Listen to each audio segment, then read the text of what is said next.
Au nom du Père, du Fils, du Saint-Esprit. Amen. Seigneur Jésus, tu connais mon inconstance et mon infidélité. Tu sais combien je suis faible. Alors je demande en ton nom que notre Père céleste envoie son Esprit pour que quotidiennement je puisse entreprendre la lecture du catéchisme de l'Église catholique et que mon cœur s'ouvre à la tradition enseignée par ton Église, ma mère. Que je puisse ajuster toutes mes actions et mes œuvres à son enseignement. Mon Jésus, avec confiance j'abandonne la constance et la fidélité de toute la démarche entre tes mains.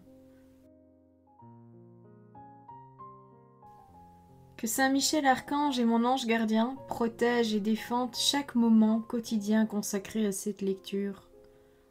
Maintenant, avec toi et par ta voix, disons: Notre Père, qui es aux cieux, que ton nom soit sanctifié, que ton règne vienne, que ta volonté soit faite sur la terre comme au ciel.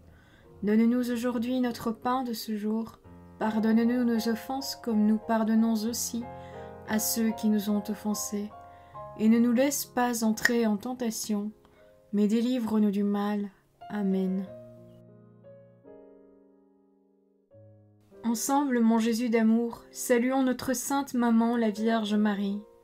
Entre ses mains, je remets mon cœur, mon âme, ma volonté et ma vie, afin que par ses soins règne en moi la volonté du Père, et qu'en ses mains mes œuvres soient gardées, transformées, en parfaite offrande rayonnante de la lumière de Dieu, pour sa gloire, le salut des âmes et la consolation des âmes du purgatoire.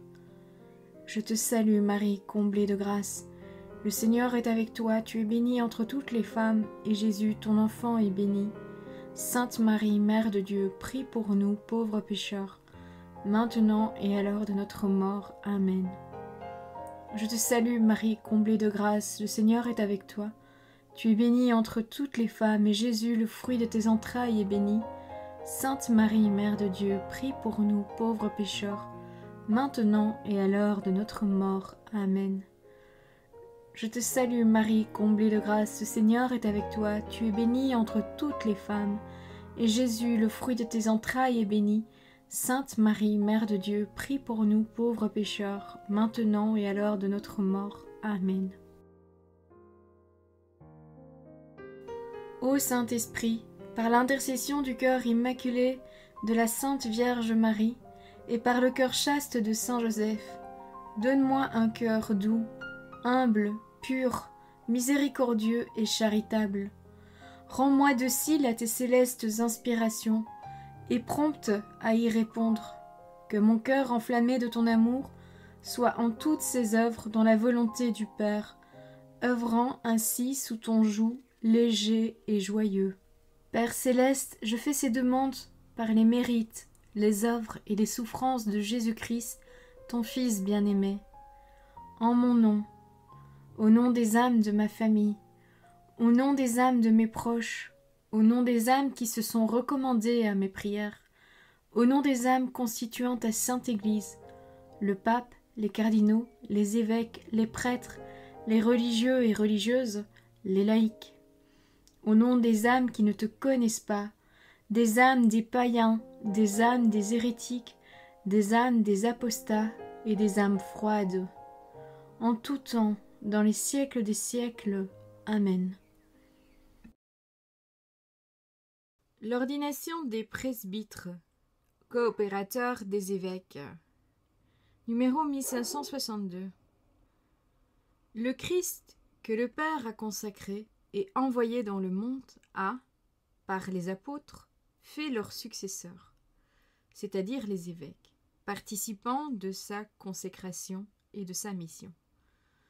À leur tour, les évêques ont légitimement transmis à divers membres de l'Église, et suivant des degrés divers, la charge de leur ministère.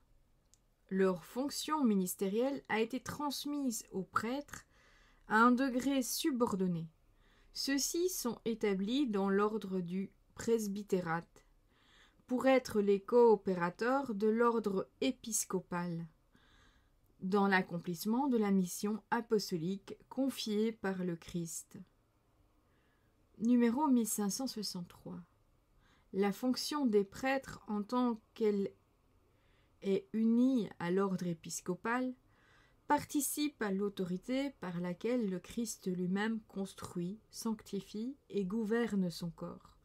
C'est pourquoi le sacerdoce des prêtres, s'il suppose les sacrements de l'initiation chrétienne, est cependant conféré au moyen du sacrement particulier qui, par l'onction du Saint-Esprit, les marque d'un caractère spécial et les configure ainsi au Christ prêtre pour les rendre capables d'agir au nom du Christ tête en personne. Numéro 1564.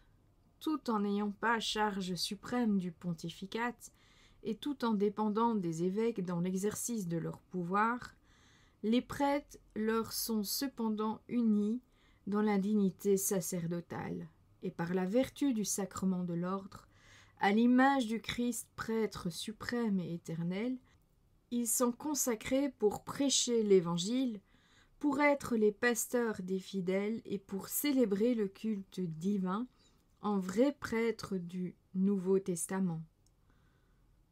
Numéro 1565. En vertu du sacrement de l'ordre, les prêtres participent aux dimensions universelles de la mission confiée par le Christ aux apôtres. Le don spirituel qu'ils ont reçu dans l'ordination les prépare non pas à une mission limitée et restreinte, mais à une mission de salut d'ampleur universelle jusqu'aux extrémités de la terre. Prêt au fond du cœur à prêcher l'Évangile en quelque lieu que ce soit. Numéro 1566. C'est dans le culte ou synaxe eucharistique que s'exerce par excellence leur charge sacrée.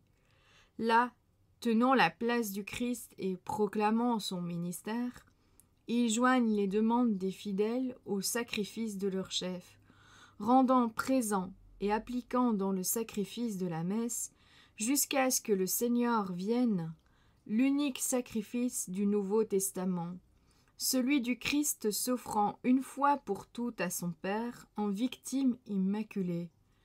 De ce sacrifice unique, tout leur ministère sacerdotal tire sa force. Numéro 1567. Coopérateurs avisés de l'ordre épiscopal, dont ils sont l'aide et l'instrument.